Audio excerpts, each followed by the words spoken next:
HighBridge, a division of Recorded Books, presents Goethe, a very short introduction, by Ritchie Robetson, read by Nigel Patterson. Preface. In 1878, the Victorian critic Matthew Arnold wrote, "Goethe is the greatest poet of modern times, not because he is one of the half-dozen human beings who, in the history of our race, have shown the most signal gift for poetry, but because, having a very considerable gift for poetry, he was at the same time, in the width, depth, and richness of his criticism of life, by far our greatest modern man." If we disregard some dated language, race, man, Arnold has stated the key reasons why Goethe demands our attention. First, Goethe was a great writer. By poetry, Arnold means not only lyric poetry, in which Goethe certainly excelled, but literary writing in general. Goethe produced masterpieces in almost every genre: poems on the largest and smallest scale, plays and novels in varied kinds, autobiography, aphorisms, essays, literary and art criticism. Second, Goethe addressed the greatest issues of his and our time, and he did so on the basis of unusually wide experience. In private life, he experienced love, marriage, parenthood, friendship, bereavement. In public life, he helped to govern a country, admittedly a very small one, and saw at first hand the horrors of war, a battle, a chaotic retreat, and later the insolence of occupying troops. He never considered becoming a professional writer. For a long time his ambitions were set on visual art, and throughout his life he probably devoted as much time to the study of the natural world as he did to writing. Goethe claims our attention primarily as a supreme writer, with an exceptional amount of interesting material to write about. I stress this because the image persists of Goethe as a distant and, nowadays, unexciting Victorian sage, and also as a serene Olympian figure above ordinary human passions. Nothing could be more false. Goethe assumed a calm pose precisely in order to control his turbulent emotional experience, and his approach to life was wholly individual. Both in action and thought he defied convention. He scandalized contemporaries for living for many years in a loving relationship with a woman he was not married to. And on every issue, as Arnold rightly says, Goethe asks implicitly, "But is it so? Is it so for me?" However, though Goethe's essays and aphorisms are rewarding, his main works are literature, and they offer the complexity, the clash of different perspectives, the contradictions, and the avoidance of easy answers that are characteristic of great literature. Goethe's works inevitably bear the stamp of the world he lived in. In his youth we find him chafing against the petty restrictions of the old regime in Germany. In his extreme old age we find him considering the gains and losses of modernization, and imagining projects of social reform and technical progress. He was deeply marked by living through the French Revolution and the 20-plus years of war that followed it. Intellectually he was shaped by the Enlightenment, and by its commitment to understanding the world by means of empirical and historical study, though he rejected the egalitarianism and irreligion of the Enlightenment's radical wing. In Germany, Goethe has long been an iconic figure. Criticism of him sometimes arouses fury. This has not always been the case. In his lifetime, his opposition to trends such as Romanticism and German nationalism, and the frequent difficulty of his later works, made him seem marginal. His supposedly immoral domestic life, his detachment from Christianity, his political conservatism, and his employment at a princely court provoked many attacks. "Since I began to feel, I have hated Goethe," wrote the left-wing radical Ludwig Börner in 1830. "Since I began to think, I have known why." It was the official intellectuals of the German Empire, founded in 1871, who elevated Goethe into a cult figure and artificially smoothed his image. The present book is not a hagiography, nor an attempt at debunking. It is a personal book, in which, without forcing my presence on the listener, I have tried to express my own views about why Goethe matters, and why his main works remain endlessly rewarding. I do not offer him as a universal genius or an infallible sage. His achievement in science seems questionable, and his political views have only limited value for the present day. Nevertheless, he was more than just an author. His literary works are intimately connected with his autobiographical and scientific writings, his letters, and his many recorded conversations. To explore his immense oeuvre, 40 stout volumes, including commentary in the latest edition, is like exploring a world. This book is intended to help listeners into that world. In quoting Goethe's poems, I have mostly given unambitious literal prose translations, but there are a few instances where no translation can suggest the dignified movement or the extreme concision of the original, and in these cases I have reproduced Goethe's German along with a prose translation. I am very grateful to Matthew Bell, Kevin Hilliard, and Catherine Nicholas for reading the whole of this book in draft, and to Barry Nisbet and Jim Reed for reading parts of it. Their comments have been invaluable. The opinions expressed here are my own, as are any surviving mistakes. Chapter 1. Love. The Sufferings of Young Werther. Goethe is perhaps the greatest love poet of modern Europe, and much of this chapter will be concerned with his poetry. However, it was in his early novel Die Leiden des jungen Werthers, The Sufferings of Young Werther, 1774, that he wrote about love in a new way which enraptured innumerable readers. The 25-year-old Goethe, working reluctantly and rather aimlessly as a barrister in his native Frankfurt am Main, suddenly found himself famous. The novel, following a favourite 18th-century device, is presented by a fictitious editor who claims to have collected documents with which to recount Werther's life and the circumstances of his suicide. These documents are letters, all written by Werther to a male friend. They bring us so close to Werther's experience that many readers have identified wholeheartedly with him, despite warning signals. Werther comes across as passionate, warm-hearted, responding rapturously to nature. His imagination enables him to project himself into other people's emotions. He is free from snobbery, friendly to ordinary people, loves playing with children, and is repeatedly irked by the social conventions that would restrain his natural impulses. There are, however, ominous hints about his emotional volatility and his past tendency to depression. Nature is not enough. He wants love. What is the world like without love? He asks his correspondent. Like a magic lantern without a light. Letter of the 18th of July, 1771. Love is soon embodied in Charlotte, always called Lotte, a young woman in her late teens who supports her widowed father by looking after her 6 younger siblings. She is charming, practical, selfless, but thoroughly corporeal. She and Werther meet at a ball, where Lotte admits her fondness for waltzing, a dance then considered rather bold because it involved physical contact. Werther is soon enraptured. Their relationship is anchored in everyday events that are described simply and freshly. For example, "It is a splendid summer. Often I sit in the fruit trees in Lotte's orchard, and with a long pole detach the pears and reach them down from the very tops. She stands below, I lower them to her, and she takes them." Letter of the 28th of August, 1771. But even Werther's most vivid images are ominous. The magic lantern implies illusion. The pears suggest forbidden fruit. For Lotte is engaged to Albert, a practical, unimaginative, hard-working administrator, the antithesis of Werther, who is a dilettante artist. After Albert's arrival, Werther's frustration makes him as intensely miserable as he was previously ecstatic. His love becomes a tormenting passion. Nature now seems a scene of constant destruction.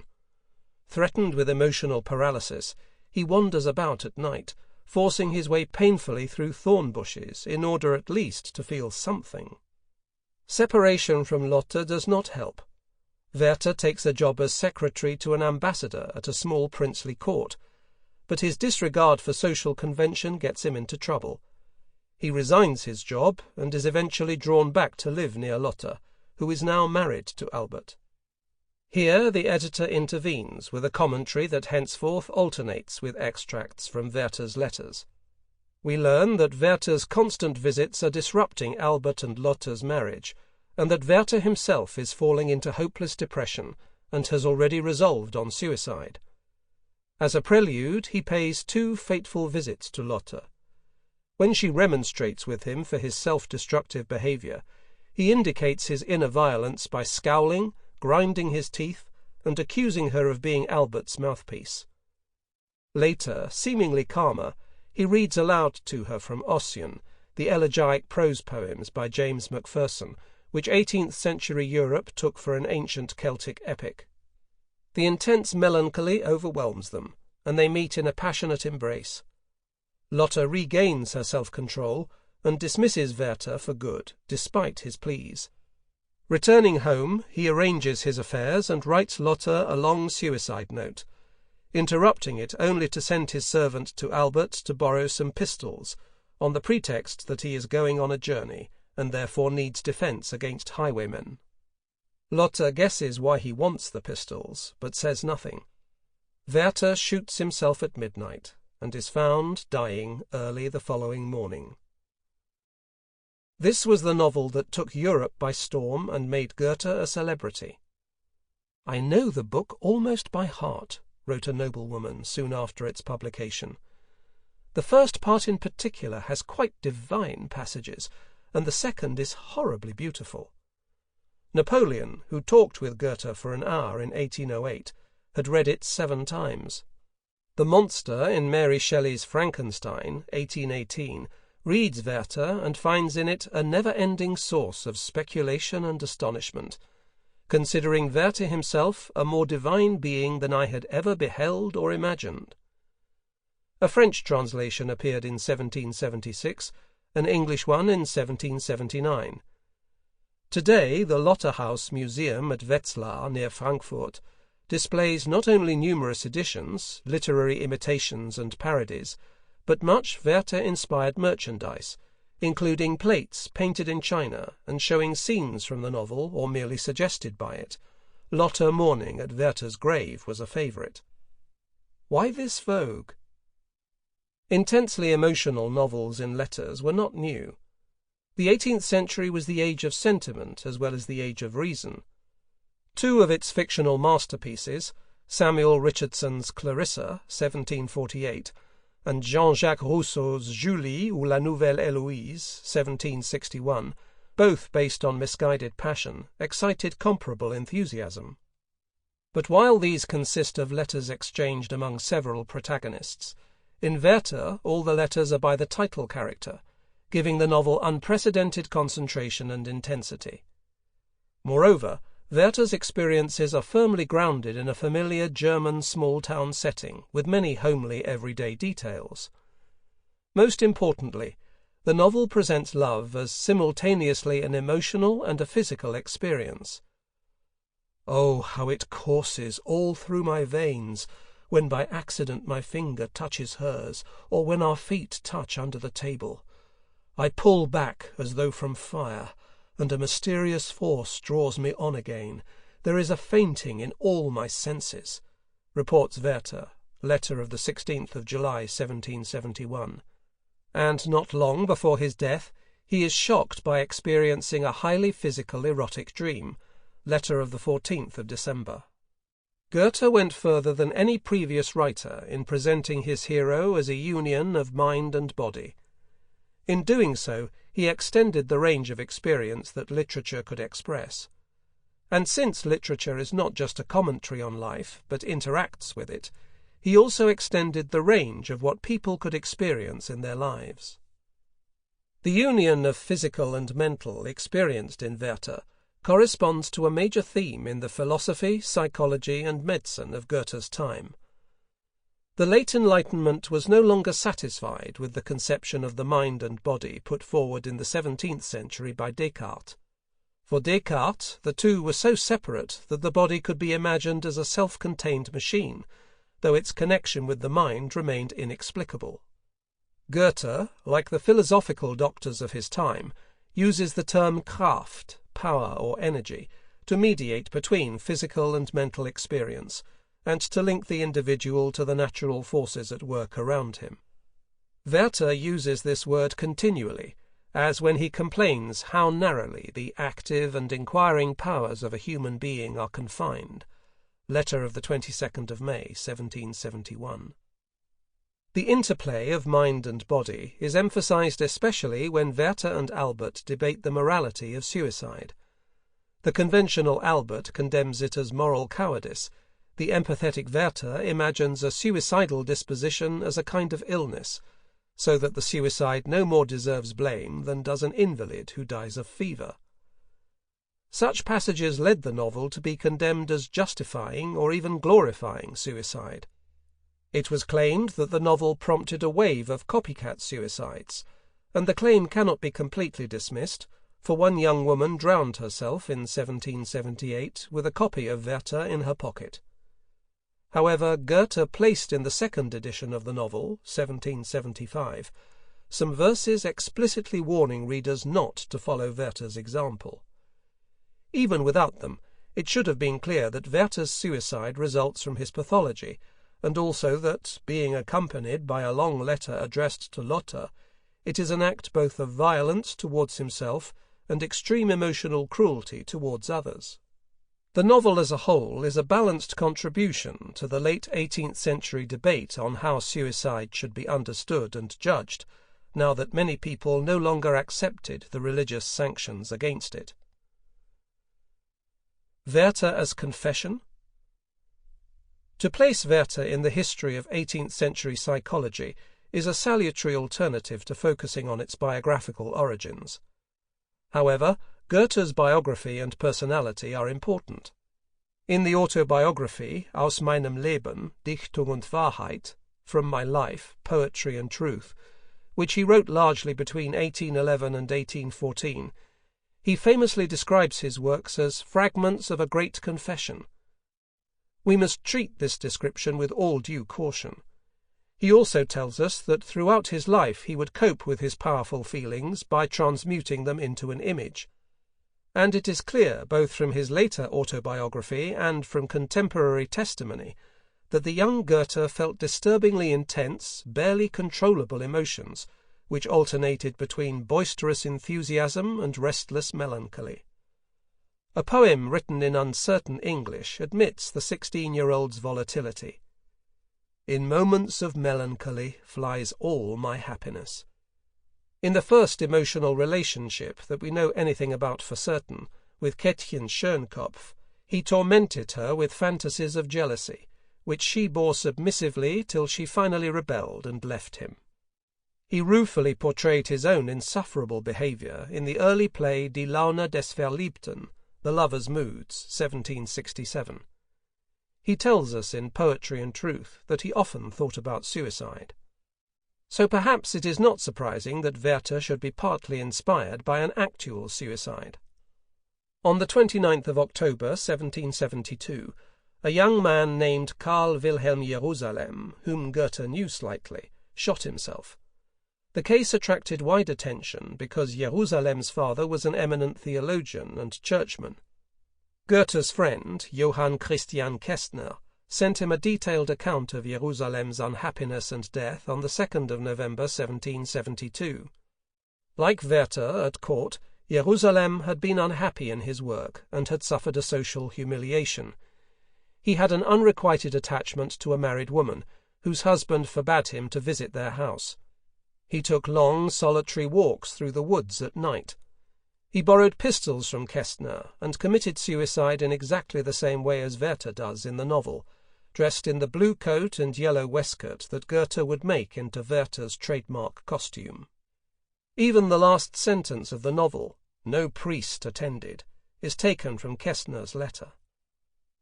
Goethe's unabashed use of the Jerusalem material, what must the young man's bereaved parents have felt, may be said to illustrate the egotism of genius. So does his treatment of the Kästners. Before her marriage to Kästner, Goethe had been warmly attached to Charlotte Buff, who has always been assumed to be the original of Werther's Lotte. The parallels are close, and Goethe even wrote an apologetic letter to the Kästners, forewarning them of their appearance in the novel. However, Werther is not a roman à clef, nor a disguised autobiography, and to identify fictional characters with real people is at best simplistic, though it provided an adequate pretext for Thomas Mann's fascinating novel Lotte in Weimar, 1939, known in English as The Beloved Returns, in which the widowed Lotte visits Goethe, now an elderly dignitary, in Weimar in 1816. What matters is the situation that Goethe's novel depicts: intense, unconsummated attraction to an unattainable woman. This situation would recur several times in Goethe's life, the most famous example being the intimate friendship he enjoyed with the married Charlotte von Stein in Weimar, from 1775 till his sudden departure for Italy in 1786. Even while writing Werther, he was spending so much time with the newly married Maximilienne Laroche, daughter of the novelist Sophie Laroche, that her husband, a businessman 20 years her senior, became annoyed and may well have banned Goethe from the house. In 1775, for a change, Goethe fell in love with an accessible woman, Elisabeth Lilly Schönemann, daughter of a rich Frankfurt banker, but he felt that her smart social circle regarded him as an unconventional eccentric, an uncouth bear in Lilly's menagerie, the image used in the poem Lilly's Park, and his unannounced departure on a trip to Switzerland in May 1775 may be seen as an escape from her. Behind the women to whom Goethe was attracted, although or because they were inaccessible, we can discern his sister Cornelia, 1750 to 1777. The siblings were deeply attached. Goethe describes Cornelia as unhappy, worried about her plainness, denied any education beyond the usual middle-class female accomplishments, and kept under surveillance by their well-meaning but strict and often authoritarian father. In 1773, much against her brother's will, she married the magistrate Johann Georg Schlosser, 1739 to 1799, but led a lonely and unhappy life with him. The constellation Goethe, Cornelia, Schlosser resembles the triangle Werther, Lotte, Albert. When Cornelia died in childbed in June 1777, Goethe was devastated. He wrote to his mother 5 months later, "With my sister, such a strong root holding me to the earth has been chopped off, so that the branches above, which should also have been nourished by it, must wither away." This Heart on Fire. Against this background, the early love poetry is rich in emotional complexity. A recurrent theme is the poet's need for someone to calm his turbulent emotions. It seems as if Goethe needed love not to stimulate his passions, but to allay them. This is clear from a famous poem associated with Friederike Briand, a clergyman's daughter in the Alsatian village of Sesenheim, with whom Goethe had a relationship while studying in Strasbourg in 1770 to 1771. Beyond the highly fictionalized account Goethe gave 50 years later in Dichtung und Wahrheit, we know little about Friederike. It is hard to guess how deep the relationship went, or why Goethe suddenly broke it off in August 1771. But we do not need such knowledge to appreciate the combination of energy and neediness in the poem beginning "Mir schlug das Herz," my heart beat, which Goethe wrote probably in 1771 and published first in 1775, and later in a revised and, by common consent, enfeebled form as Willkommen und Abschied, welcome and departure. One evening the speaker suddenly resolves to ride off to visit his girlfriend. My heart beat, quick to horse, and away wildly like a hero to battle. This feels excessively, disturbingly impetuous. On the nocturnal ride, the ghostly, sinister landscape seems to externalize the speaker's suppressed anxiety. His passion feels self-destructive. My spirit was a devouring fire. My whole heart was melting in its glow. When he meets his beloved, her gentle joy calms him down. At their parting, she evidently walks back to her house, and he follows her with tearful looks. You went, I stood, and gazed at the ground, and gazed after you with tears in my eyes. The former hypermasculine hero is now a vulnerable and anxious person. The need to be calmed persists after one of the great caesuras in Goethe's life, his move in November 1775 to the small court of Weimar, where, thanks to his celebrity, he was invited to be companion to the 18-year-old Duke Karl August. There he met and rapidly fell in love with Charlotte von Stein, 1742 to 1827, wife of the Master of the Horse. A contemporary describes Charlotte as gentle, serious, with a refined sensibility and expressive dark eyes. Her marriage was probably unfulfilling. She and her husband often lived apart. At first she had to restrain Goethe's impetuosity, refusing for several years to let him address her by the intimate pronoun du, and exercising an authority enhanced by her noble status and her greater age. She thus ensured an attachment which lasted till Goethe's departure for Italy in 1786. Early in their relationship, in April 1776, Goethe sent her the enigmatic, deeply personal poem Warum gabst du uns die tiefen Blicke? Why did you give us deep insight, which he never published. If it portrays their relationship, it does so in fictionalized form, exploiting poetic license to address her by the otherwise forbidden du. She has calmed him. Her intimate understanding of his character, conveyed in the psychophysical terms we have come to expect, has quietened his impulsive blood and given direction to his aimless activity. But, and here the poem becomes deeply strange, this calming effect is said, employing the fiction of reincarnation, to have taken place during an earlier existence, when you were my sister or my wife. In the present, the two live in a ghostly twilight condition, with a self-knowledge denied to ordinary passionate lovers, enjoying a secure relationship whose centre is in the remote past. Similarly subdued emotions are expressed in An den Mond, to the moon, a haunting poem which exists in 3 versions. The first, written perhaps in 1778, was not published in Goethe's lifetime. The second, published in 1789, is famous thanks to its settings by Schubert and numerous other composers. And the third was written by Charlotte von Stein, entitled To the Moon After My Fashion, and possibly sent to Goethe to reproach him for his unannounced disappearance to Italy. A stanza from the first version is revealing.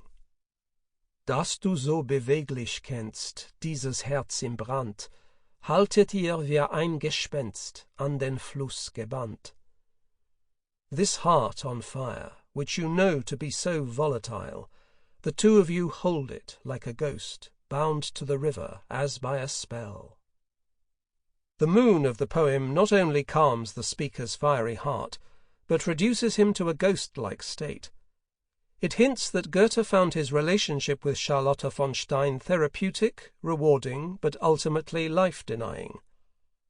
Other evidence from his first decade in Weimar, 1775 to 1786, suggests that his many administrative burdens and his frustratingly platonic relationship with Charlotte hampered his creativity and made him ultimately desperate to escape.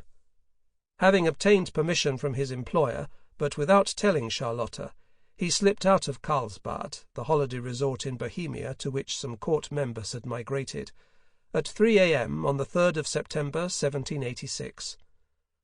On the 8th of September he crossed the Brenner Pass into Italy, where he would spend the next 2 years. Rome, Christiana Vulpius, and the Creaking Bed. Immediately after returning from Italy, Goethe set to work on what would prove one of his poetic masterpieces, the poetic cycle which he originally intended to call Erotica Romana, but which eventually received the title Römische Elegien, Roman Elegies. Some of his friends in Weimar, alarmed by their sexual explicitness, dissuaded him from publishing. Sample complete. Ready to continue?